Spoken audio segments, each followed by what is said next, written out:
Bismillahirrahmanirrahim. Assalamualaikum warahmatullahi wabarakatuh. Alhamdulillahirrahmanirrahim. Kita bersyukur kepada Allah Subhanahu wa Ta'ala masih diberikan kesehatan dan kesempatan. Dan pada video kali ini saya akan melanjutkan pembahasan kita mengenai faktor manusia, khususnya berkaitan dengan persepsi pendengaran, persepsi sentuhan, dan juga pemodelan sistem pengolahan.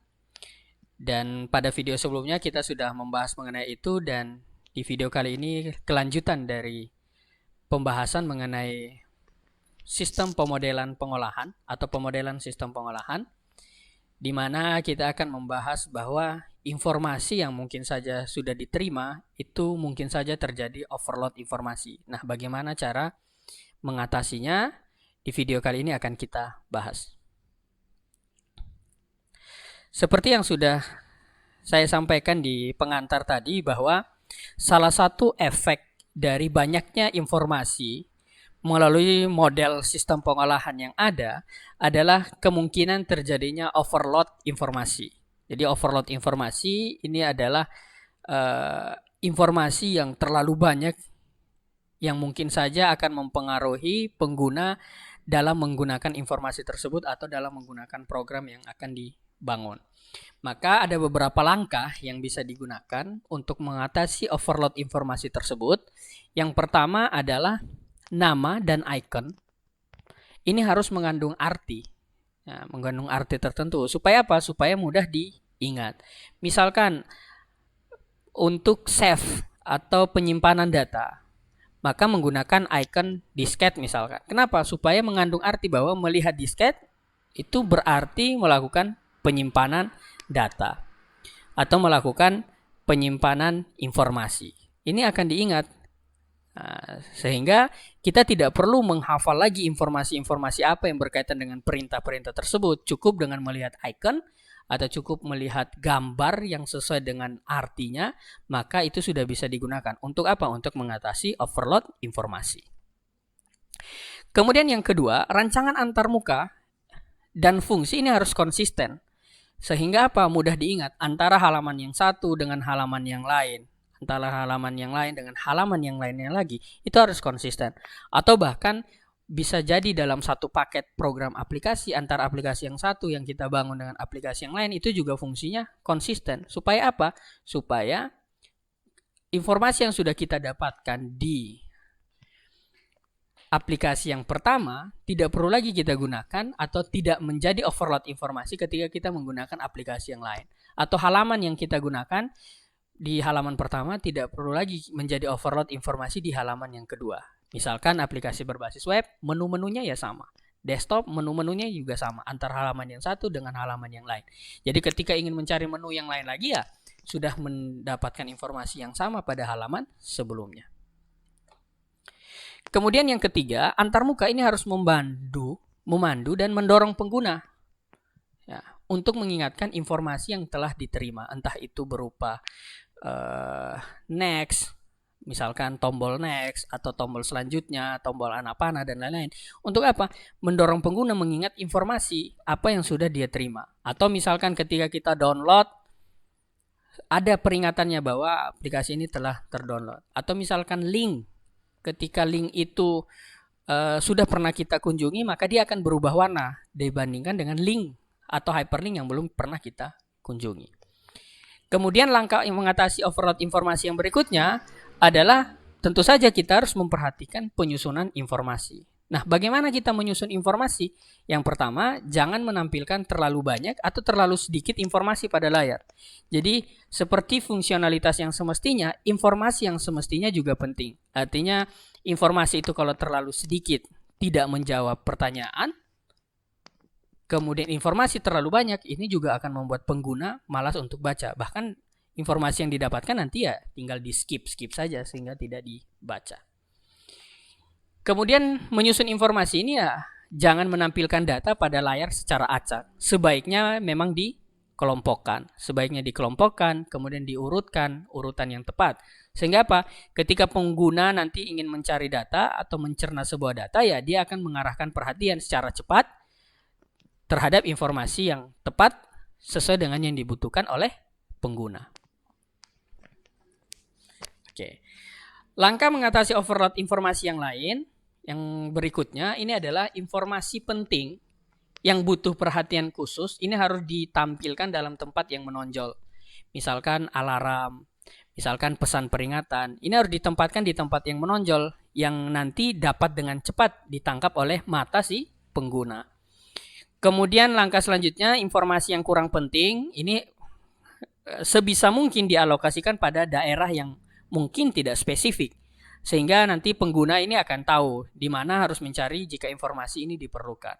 Bahkan kalau perlu ditambahkan sebuah menu misalkan FAQ berkaitan dengan pertanyaan-pertanyaan yang sering muncul di menu tersendiri.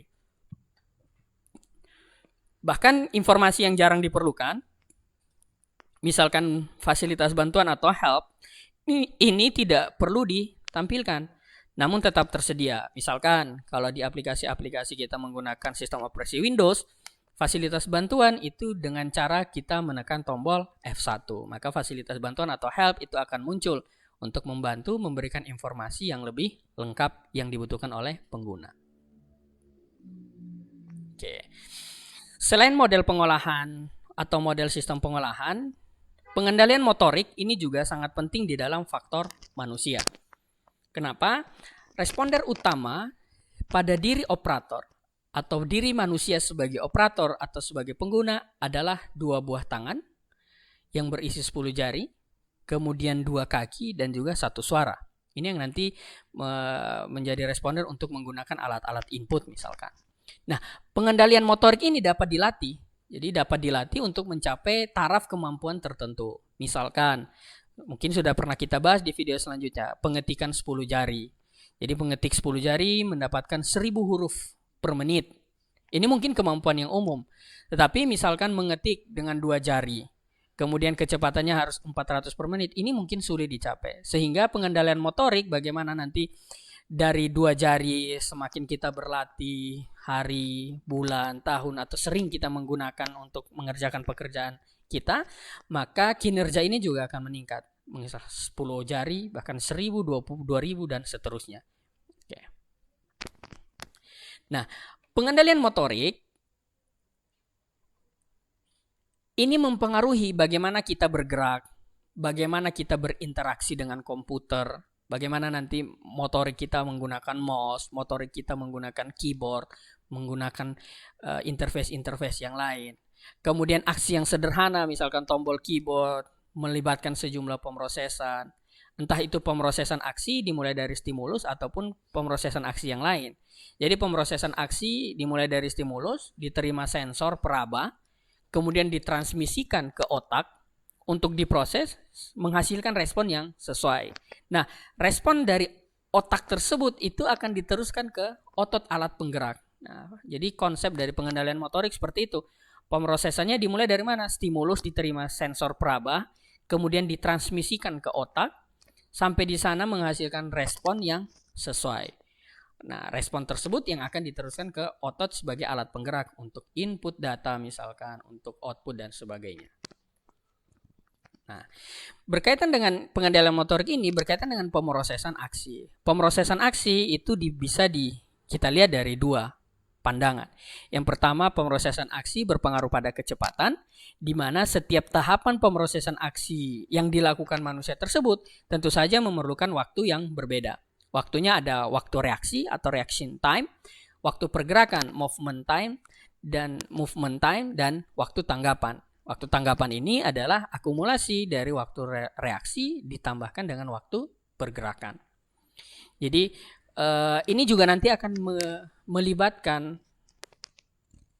pengolahan secara sadar ataupun tidak sadar kita.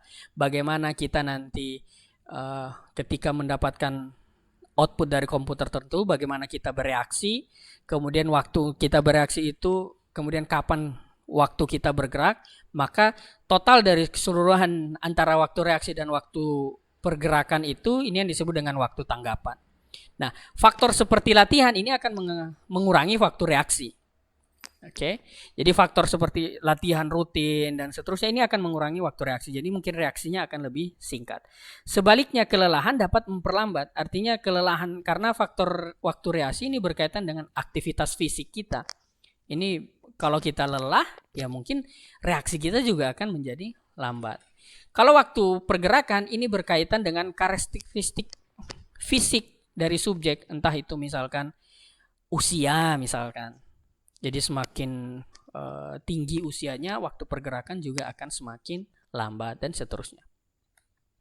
Kemudian pendekatan pemrosesan aksi yang kedua ini dilihat dari akurasi. Kalau tadi berkaitan dengan kecepatan, jadi selain kecepatan atau speed yang tergambar dari waktu reaksi dan juga movement time tadi atau pergerakan, alat lain yang dipakai untuk mengukur, pendekatan lain yang dipakai untuk mengukur pergerakan adalah akurasi. Nah, keduanya ini menjadi pertimbangan yang penting ketika nanti dalam mendesain sistem yang interaktif.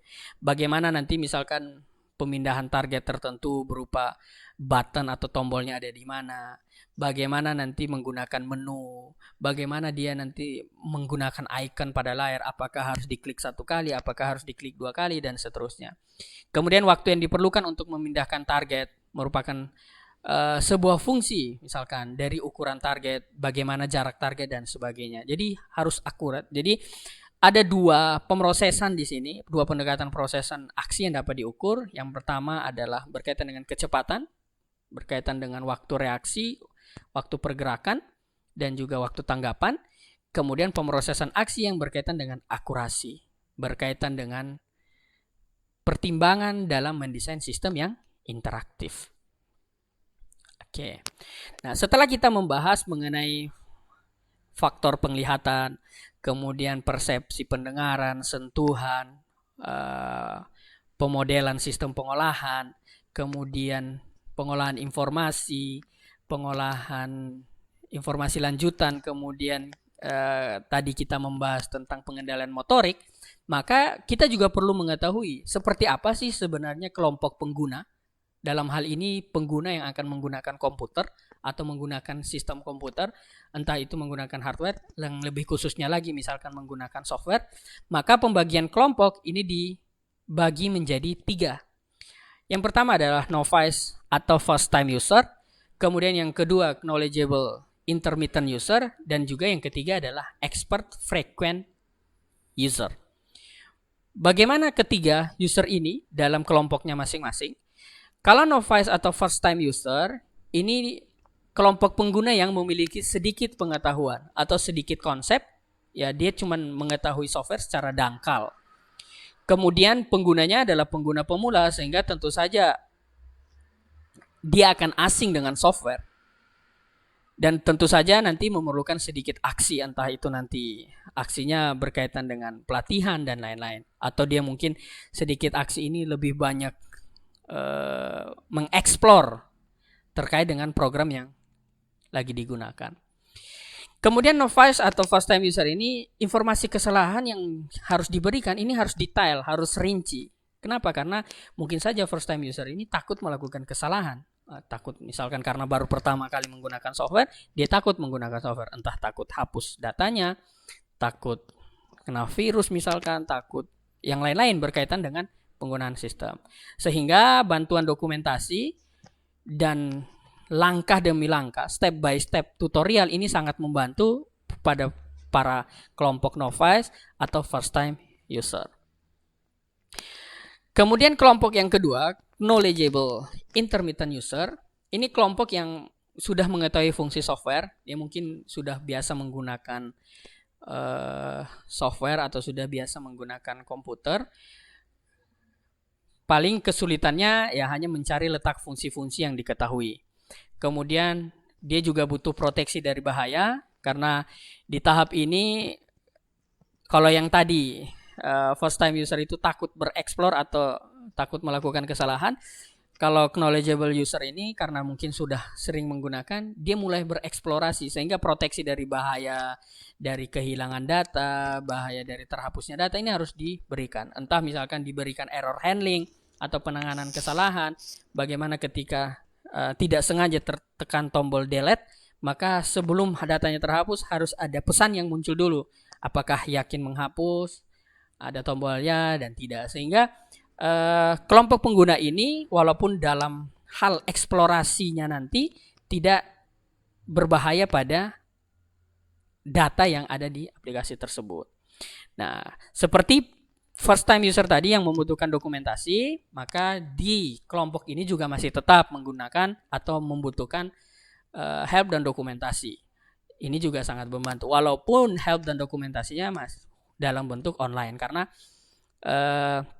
ketika dia tidak bisa mengetahui atau mendapatkan help dan dokumentasi dalam bentuk paper atau kertas, dia bisa mencari sendiri melalui browser atau dia membrowsing tentang bantuan dan dokumentasi terkait dengan program atau software yang digunakan. Dan yang ketiga, ini yang expert frequent user, artinya pengguna yang sudah expert, yang sering sekali menggunakan. Jadi kalau first time user ini ya pengguna-pengguna yang baru menggunakan. Knowledgeable intermittent user ini ya user yang mungkin kadang-kadang sudah menggunakan. Kalau user yang expert frequent user ini user yang sudah sering menggunakan. Kelompok ini ya ini sudah dikatakan expert atau ahli. Dia sudah mengetahui secara detail fungsi-fungsi software itu nanti seperti apa. Kemudian dia menggunakan fungsi-fungsi software dengan optimal. Dia membutuhkan respon. Dia responnya ya cepat, tidak butuhkan feedback karena dia sudah tahu. Kemudian user memerlukan adanya perintah makro, entah perintah makro untuk algoritmanya, fungsi-fungsi matematik dan lain-lain. Kemudian menu-menu yang ada ini dibuat ringkas dan cepat, entah menggunakan shortcut atau hotkey yang ada. Nah, ketiga kelompok ini tentu punya karakteristik yang berbeda, sehingga perlu juga untuk kita ketahui bagaimana merancang software. Karena langkah-langkah merancang software ini harus berkaitan dengan software berbagai kelompok. Software berbagai kelompok, bahwa kelompok ini atau software ini akan digunakan oleh antar kelompok, bukan cuma satu kelompok tertentu. Sehingga langkah-langkah untuk merancang software dengan berbagai kelompok pengguna ya, yang pertama novice atau first time user ini diberikan pelajaran, hanya sedikit objek atau action. Kemudian novice akan cenderung melakukan kesalahan yang minim karena pilihan yang terbatas. Kemudian memberikan bimbingan atau pelatihan training ketika melakukan sesuatu, dan akan diperkenalkan task yang lebih kompleks, tugas yang lebih kompleks apabila user atau pengguna membutuhkan. Dan untuk pengguna yang sudah mahir saja dibutuhkan proses yang cepat saja. Tapi karena perancangan software itu mungkin untuk digunakan di semua kelompok, maka juga harus diperhatikan langkah-langkah yang ada ketika kita merancang atau memperhatikan faktor manusia dalam merancang interaksi manusia dan komputer. Oke, ini referensinya, nanti bisa dicari juga. Dan demikian pembahasan kita mengenai pengolahan informasi lanjutan, dan juga bagian akhir juga berkaitan dengan faktor manusia yang sudah kita bahas sebelumnya, berkaitan dengan faktor penglihatan, pendengaran, kemudian sentuhan, pemodelan sistem pengolahan, kemudian berkaitan dengan pengendalian motorik, dan yang terakhir berkaitan dengan kelompok pengguna di dalam menggunakan sistem komputer dalam kaitannya dengan interaksi manusia dan komputer. Kita akan ketemu lagi di video selanjutnya dengan pembahasan-pembahasan yang lain. Mudah-mudahan video ini bermanfaat. Assalamualaikum warahmatullahi wabarakatuh.